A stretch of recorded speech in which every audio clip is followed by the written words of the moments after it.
हमारे ब्रह्मांड के विषय में जैसे कुछ एक वर्ड हम सुनते हैं एलियंस, एक्स्ट्रा टेरेस्ट्रियल जिनको कहते हैं, अलग ग्रह में रहते हैं, ऐसे कई ग्रह ग्रह ईटीज। तो बहुत सारे हैं।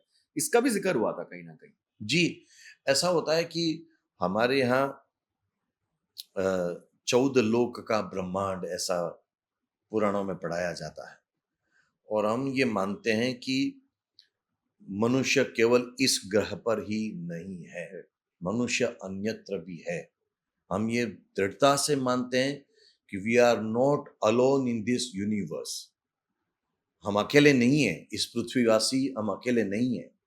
अन्य ग्रहों पर भी कहीं ना कहीं मानव या तो जीवन है, और ये हमारी पौराणिक परंपरा से आज तक ये मान्यता हिंदू धर्म परंपरा में रही है। और हम ये भी मानते हैं कि दूसरे लोक से मनुष्य या तो अन्य जीवात्मा या तो अन्य देवता लोग इधर आते हैं। और हम ये भी मानते हैं हमारी पौराणिक परंपरा के अनुसार कि हम जो स्वर्ग की कल्पना करते हैं या गोलोक वैकुंठ, ये भगवान के अलग अलग धाम, अक्षरधाम जैसे भगवान के दिव्य धाम या लोक की जो हम एक विभावना रखते हैं, ये कोई कल्पना नहीं है, ये वास्तव में है। अब ये वेस्टर्न वर्ल्ड के पास कोई शब्द नहीं मिलता है, तो वो एलियंस बोलते हैं या एक्स्ट्रा टेरेस्ट्रियल बोलते हैं, ये ईटी जिसको कहते हैं संक्षेप में, वो बोलते हैं। हम तो मानते हैं कि ये वास्तविकता, ये तथ्य है। वो तो केवल एक उपन्यास, सी कहानी है, वो तो फिल्म बनाने का विषय है। जब उन्होंने कोई फिल्म बनाने का कोई सोचा होगा, तब ये कोई नई कल्पना आई होगी। और एक वो डिश घूमती घूमती आई थी, ऐसा हाँ, यूएफओ नाम देता है, हाँ, यूएफओ का unidentified flying object. Unidentified object, वो कहानी है या सच है वो अभी तक प्रूव नहीं हुआ है।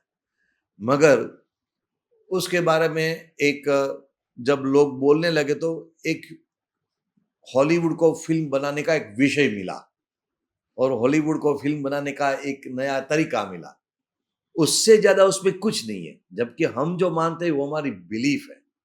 और बिलीफ यानी जिसका हम ऐसा दृढ़ता से ये मानते हैं कि सच में भगवान के अलग अलग लोक हैं, कैलाश हैं, गोलोक हैं, वैकुंठ हैं, अक्षरधाम, ऐसे लोक हैं, वहां बसते हैं। इतना ही नहीं, यूनिवर्स में भी अन्यत्र लोग हैं ही, ये हम दृढ़ता से मानते हैं। और इनफैक्ट हमारे उसमें टाइम ट्रैवल का जिक्र किया गया है, बिल्कुल। कुछ फिजिक्स के उसके लॉजिक से, मतलब। ये हम कह सकते हैं कि हमारे यहाँ भगवान स्वामीनारायण जी के समय में वो समाधि कराते थे, और समाधि में शरीर यहाँ रहता था, और उस आदमी की चेतना को ब्रह्मांड के पार ले जाते थे। अब वो जो ट्रैवल लोग करते थे, उसके अनुभव हिस्टोरिकली रिकॉर्डेड है। मैं भगवान स्वामीनारायण की बात तो बता रहा हूँ, लेकिन वो 200 साल हो गए। अभी आजादी के समय की बात कर रहा हूँ, यानी उसको 75 साल ही हुए हैं, जिसके कई सारे रिकॉर्ड उपलब्ध हैं। बीएपीएस स्वामीनारायण संस्थान के स्थापक ब्रह्म स्वरूप शास्त्री जी महाराज स्वामी श्री यज्ञ पुरुष दास जी थे, और जिनके शिष्य प्रमुख स्वामी जी थे, और जिनके आशीर्वाद से आज महंत स्वामी जी हमारे बीच में विराजमान है। तो वो शास्त्री जी महाराज समाधि करवाते थे, और वो समाधि का जो एक डिवाइन एक्सपीरियंस, जिसको आप टाइम ट्रैवल कहते हैं, हम कहते हैं travel beyond body. Beyond body, yes. तो वो जो ट्रैवल का एक एक डिवाइन एक्सपीरियंस होता था, उसको देखने के लिए भारत के पूर्व प्रधानमंत्री, जो कार्यकारी प्रधानमंत्री थे, गुलजारीलाल नंदा जी आए थे। एक बहुत बड़े पोलैंड के साइंटिस्ट थे, मॉरिस फ्रीडमैन, वो भी आए थे। अहमदाबाद के बहुत बड़े उद्योगपति जो विक्रम साराभाई के पिताजी हुआ करते थे, अंबालाल साराभाई, वो भी आए थे।